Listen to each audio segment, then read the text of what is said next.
The movie begins with the German forces capturing the French territory after defeating it in the Second World War. The colonel of the German forces tells the French people that the one who shows resistance will have to face the consequences. Meanwhile, a young man holding his gun enters the area secretly.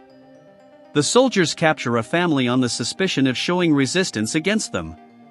A young woman comes forward and tries to convince the general that there is no resistance among any of them against them. The general thinks for a while before the arrival of an elderly lady, who says that there is no one hiding in this town. These are just simple good people. The young man throws a grenade into the camp, causing the soldiers to die in the explosion. And afterward, the young man launches an attack on the German forces to save the family. Seeing the chaotic situation, the colonel passes by the young man, saying goodbye, Ryder. After that, Ryder continues to fight with the soldiers while saving himself from the hostile bullets. However, he is hit by a bullet, forcing him to hide behind a barricade to save himself. And soon after, he wakes up in a hotel room. The young man is utterly confused upon finding himself in this modern world. He looks out the window and finds tall buildings and a bridge with many speeding vehicles moving on it. Then, he opens his bag and discovers his wallet full of modern-day currency. Afterward, he comes downstairs and asks the receptionist when he had checked in. The receptionist demands that he tell his room number. Then, he reviews the check-in register and informs him that he had checked in on 13th of October. Here, the young man learns that his name is Ryder. Ryder comes out of the hotel and discovers a bike parked across the road. He gets on the bike and rides off. Now the scene shifts to the Sanborn group. Mr. Sanborn talks to Jack, his assistant, and reveals that the poor section is going to suffer the most when he lays out his plan to establish a new city. Soch, the architect, says that sometimes a few have to suffer to benefit the many. While knocking about the city on the bike, Ryder experiences a vision of a little girl being chased by some cars. He comes into the real world and finds himself standing in front of a bar. He goes into the bar and orders a cup of coffee. Shelley, the bar owner, gives him a cup of coffee and asks him if he is okay. Then, Ryder answers that he isn't sure about it. Here, he meets Morgan, Shelley's granddaughter. This is the same young woman who tried to save the family from the German forces. As soon as Ryder sees her, he identifies her in no time. Shortly after, Jack with his men arrives at the bar to collect tax from Shelley. Jack comes across Ryder and looks at him very attentively. He asks him who he is. Then, Ryder responds, "I am Ryder." The scene shifts back to the past, showing Colonel Jack killing the entire family. The scene gets back to the present, showing Jack staring at Ryder. Moments later, he and his men go away. After a while, Ryder also comes out of the bar and finds himself transported back to ancient Rome in 180 AD. In this period, James Sanborn is a senator, while Soch is his assistant. Senator Sanborn found Morgan and a little girl accused. Morgan of this era claims that she and the little girl have been wrongfully accused. Senator Sanborn asks the people present if there is anyone willing to fight for these two. Then, a gladiator appears and says, "I will fight for them." In this era, Jack is also a gladiator. Ryder comes before Morgan, and his arrival brings a smile to her face. Ryder travels back to the present time and finds himself sitting on his bike. Immediately after, Jack approaches him and asks him how he knows him. Meanwhile, Detective Timmons arrives, seeing whom, Jack and his men cut and run. After that, Timmons asks Ryder to show his ID, but Morgan and Shelley intercede, vouching for him. Ryder sees himself in the mirror, and again travels back to the Roman Colosseum, and finds himself confronted by other gladiators. Shortly after, he returns to the present time. Ryder discovers a magazine lying on the table featuring Sanborn on the cover, recognizing him as the senator. The next day, Roger Hammond comes to meet Paul Sanborn. Roger is against Sanborn's policies for the townspeople and says, "I can't let you do this to the people of this town." Next, Ryder stands outside the Sanborn group and beholds Sanborn and Jack, and shortly afterward, he finds himself in the arena facing off against other gladiators. The hostile gladiators attack Ryder, but after a prolonged battle, he skillfully kills all of them. After that, the accused Morgan and the little girl are brought before Senator Sanborn, who spares their lives by giving a thumbs up. Ryder returns to the present time. Soch and Sanborn make a plan to kidnap Roger Hammond's daughter in order to force him to come to terms. After this, Soch comes out of the Sanborn group. Ryder is still standing outside and recognizes Soch as the minion of Senator Sanborn. Now, Jack comes to fight with Ryder himself with some other gladiators. In this battle, Ryder gets hurt, but nevertheless, he manages to kill some of the hostile gladiators. He returns to the present time again, and afterward, he arrives at the bar and inquires about Roger Hammond to Shelley. She tells him that Roger Hammond is a councilman and opposes Paul Sanborn's big development. Afterward, he comes upon a newspaper featuring a missing little girl. Soon, he begins to have visions of a little girl. In a lane, Jack reveals that Roger Hammond loves his daughter very much and I have a plan to retain her and hold her until he signs what we need.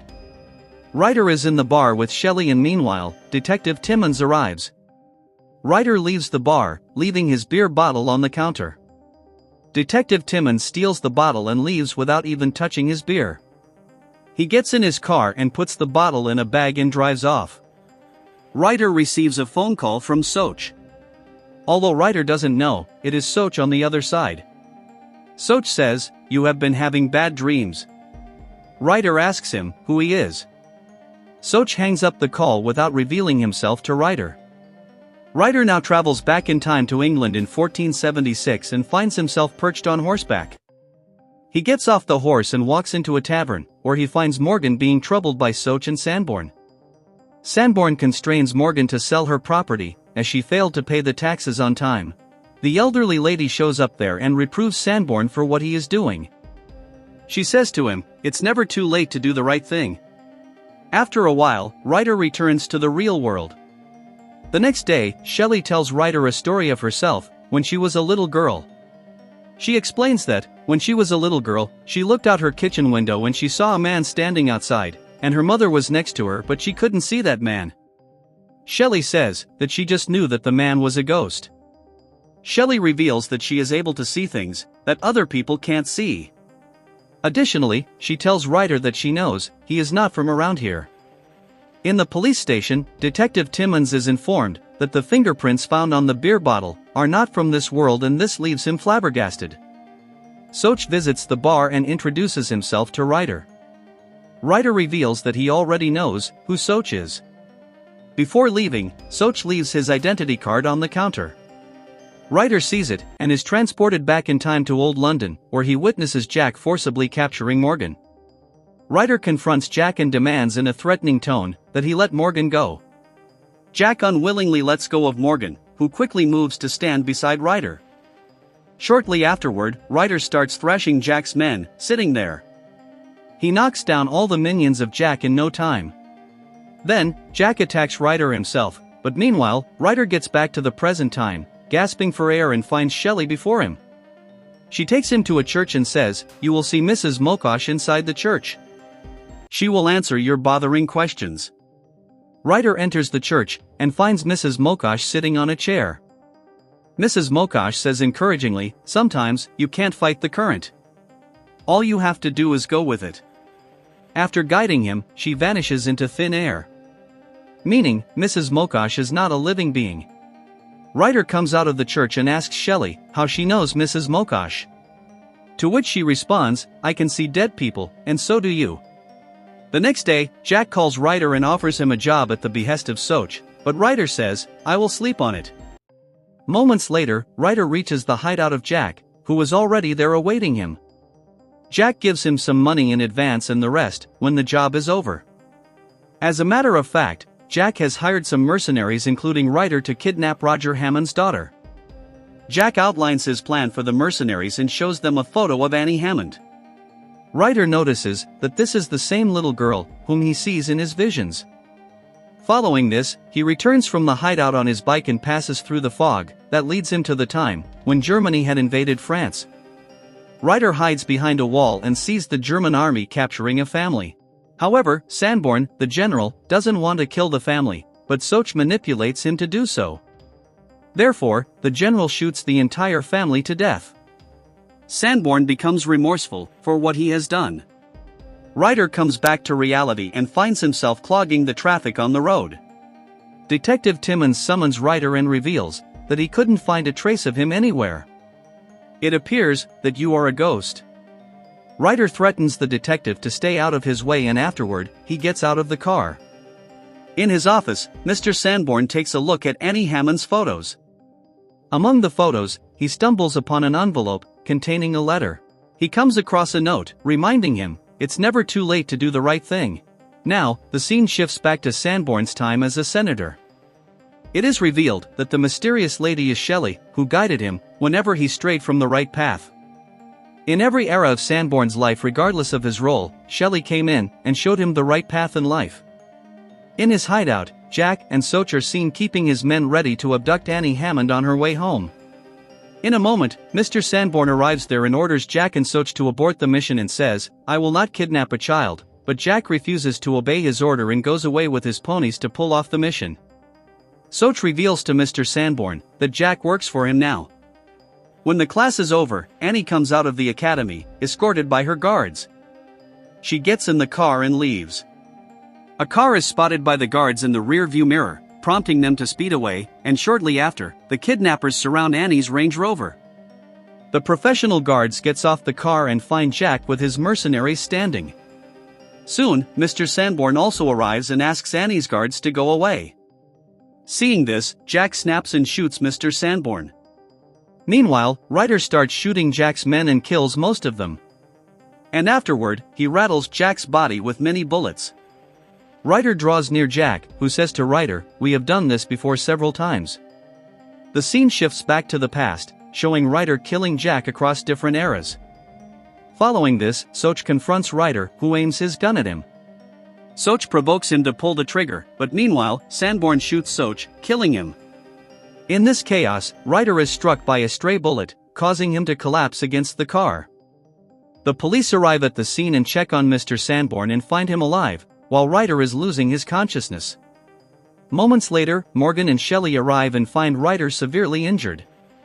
She puts her hand on him, sending him back across all the eras, when she thanks him for saving her life each time.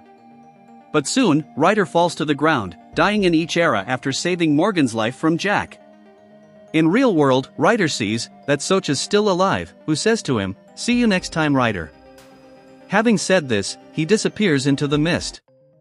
Next day, Ryder goes to the church and meets Mrs. Mokosh there, who is actually a pious soul. He sits next to her, as he can see the fallen ones. She asks him what he learned from Soch. Then, Ryder answers that Soch told him he would never get to know love. "But it's not true, because I do know love now." After that, Mrs. Mokosh asks him about things between him and Morgan. He responds, "They are fine." Then, she indicates that he should look forward. Ryder finds Morgan, Shelley, and Mr. Sanborn standing quietly and grieving over his death. Meaning, Ryder had died in the encounter with Jack and Soch. This is his soul sitting in church. Ryder becomes happy and admits that he is dead. He starts leaving church, but turns around and beholds Morgan one last time. She can also feel his presence. So, she turns around and sees Ryder, who smiles at her, filling tears in his eyes, and with this beautiful scene, this enigmatic movie comes to an end.